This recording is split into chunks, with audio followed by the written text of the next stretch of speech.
Cher François, depuis dimanche, que d'hommages, que d'éloges, que de messages de reconnaissance et d'amitié ont afflué vers Guylaine, vers vos 3 filles et vers le nôtre. Depuis dimanche, quelle difficulté pour moi, comme pour tant d'autres ici présents, de mettre un peu d'ordre dans mes pensées, de dépasser l'émotion qui me submerge et de pouvoir répondre aux questions des journalistes. Tant ce que tu as apporté au MOC est énorme, diversifié, essentiel. Par quoi commencer? Quelles qualités mettre en exergue? Quelles actions se remettre en mémoire en priorité? Comment résumer toute une vie de combat, d'engagement, de conviction, de disponibilité? Cher François, pour nous, tu es d'abord un militant.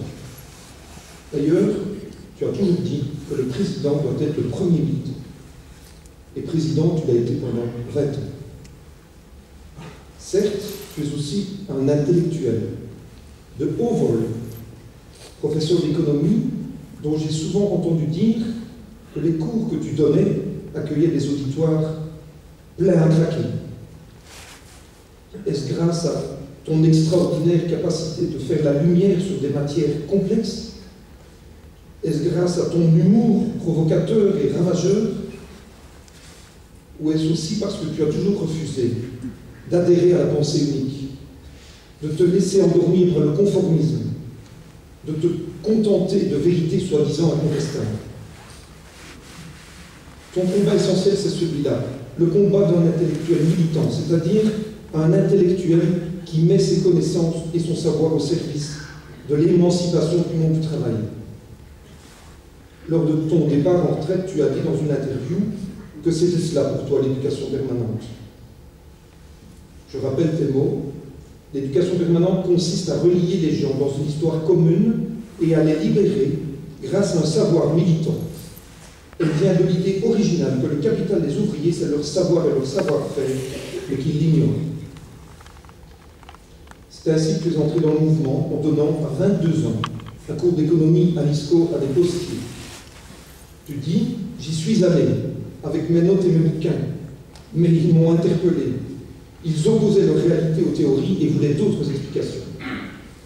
Et c'est toujours dans ce même esprit que tu as contribué à fonder la FOPES quelques années plus tard, offrant ainsi à des milliers de citoyens engagés l'opportunité de suivre une formation universitaire dans une faculté ouverte restée unique en Europe, qui associe université et mouvement social. Ton autre engagement, François, c'est évidemment celui de la gauche. Tu n'as cessé de nous démontrer la pertinence du clivage entre la gauche et la droite pour analyser les rapports de force et l'évolution de la société. Et là aussi, sans craindre de ramer à contre-courant. Tu es tour à tour et en même temps défenseur acharné de la sécurité sociale, mais aussi de l'impôt, pourfendeur des piliers de pension privée, ardent supporter du service public, du secteur non marchand, militant du social, de l'égalité, de la solidarité.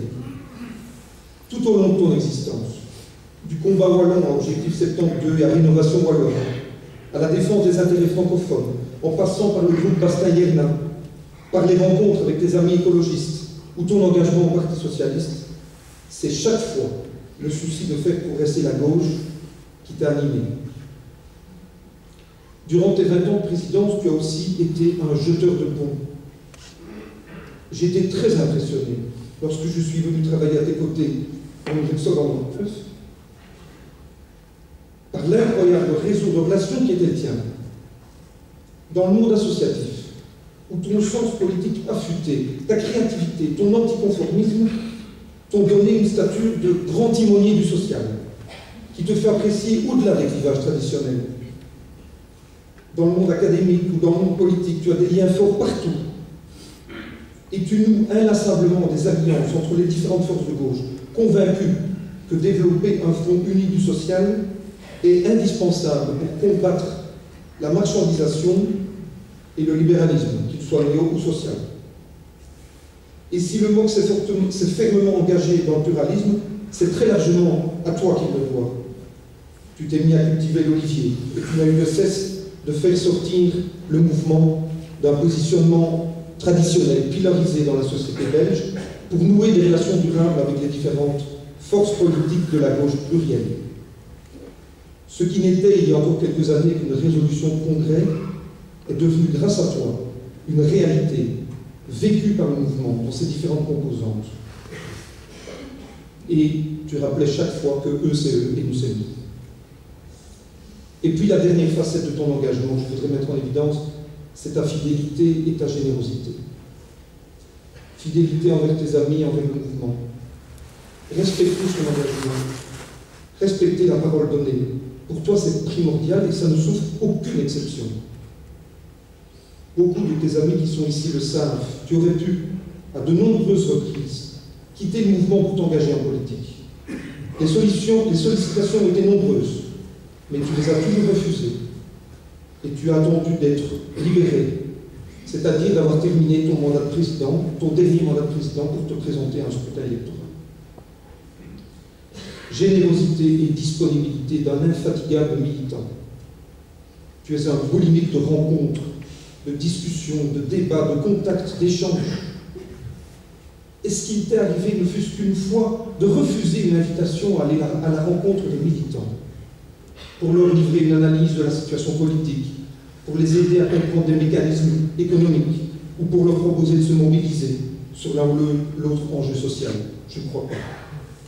Ce n'est quand même pas pour rien que nous t'appelons parfois François Partout, et que certains ajoutent aussi malicieusement François sait tout, ou François mène tout.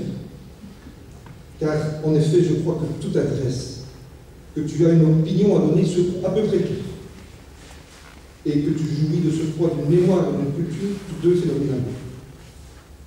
Et rien n'a changé depuis que tu as quitté la vie active.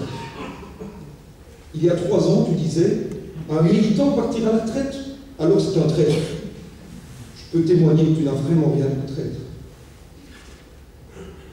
Une dernière chose, à titre plus personnel, cher François. J'ai très envie de te dire, comme j'ai conscience, d'avoir eu la chance de rencontrer un homme exceptionnel et d'avoir pu bénéficier moi aussi de ta fidélité et de ta générosité. Depuis que tu m'as passé le flambeau à la présidence du mouvement, j'ai toujours pu compter sur toi. Tu m'as aidé. Tu m'as soutenu, tu m'as conseillé avec toute ton intelligence politique et aussi avec beaucoup de disponibilité et de gentillesse. Et cela sans jamais vouloir m'imposer quoi que ce soit, en respectant mon rôle et ma responsabilité de président. Cela m'a été très précieux et cela m'a toujours beaucoup touché. Mais tu l'as remarqué, je te parle au présent, François.